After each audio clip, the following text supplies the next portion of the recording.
The Miami Marlins have signed a new player, and it's for a record amount of money. The player is Giancarlo Stanton, and he has signed a record 13-year, $325 million contract. Jesus Christ, okay, man. It's insane. I just find this outrageous. First of all, I find it outrageous that anybody still watches baseball.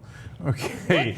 Are there going to be 325 million people who watch him in his entire career? I'm not sure. I mean, accumulated over all of his games, right? So that's just one player on one team.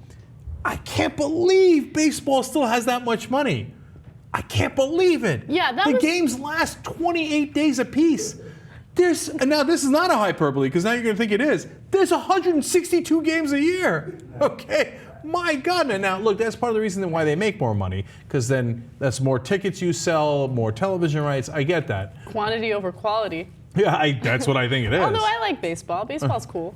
Yeah, it's barely hanging in there, but they're still making an unbelievable amount of money. Yeah, it's kind of crazy because he has signed a contract larger than A-Rod's contract. The last contract that had the record was A-Rod's contract at I believe, $275 million. It was a 10-year contract. Now, here's an interesting part of the story. The Miami Marlins, they haven't made it to the finals. It's called the finals, right? Since 2003, the playoffs. Just shut up. I'm doing my best. Okay. They haven't made it to the playoffs since 2003. They're kind of, shitty. And so as a result, in 2014, Miami's payroll was only $52.3 million, and a lot of players were upset about it. So now it's kind of crazy that out of nowhere, they're coming out with this player who's getting paid $325 million for this 13-year contract. So he would, in essence, be half of their payroll, because their payroll was 52 and he's making $25 million a year.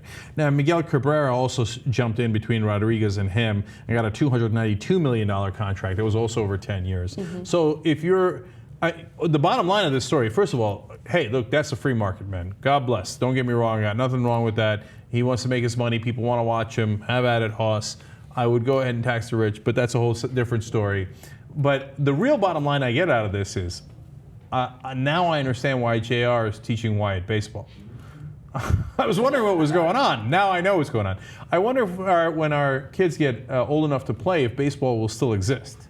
But if it does, it's a fairly logical way to go. I mean, you can go with football, which I love, but could leave you brain damaged. Or you go to baseball, and even if you get hit in the face, you're still going to get $325 million. You can play baseball until you're like 45 years old.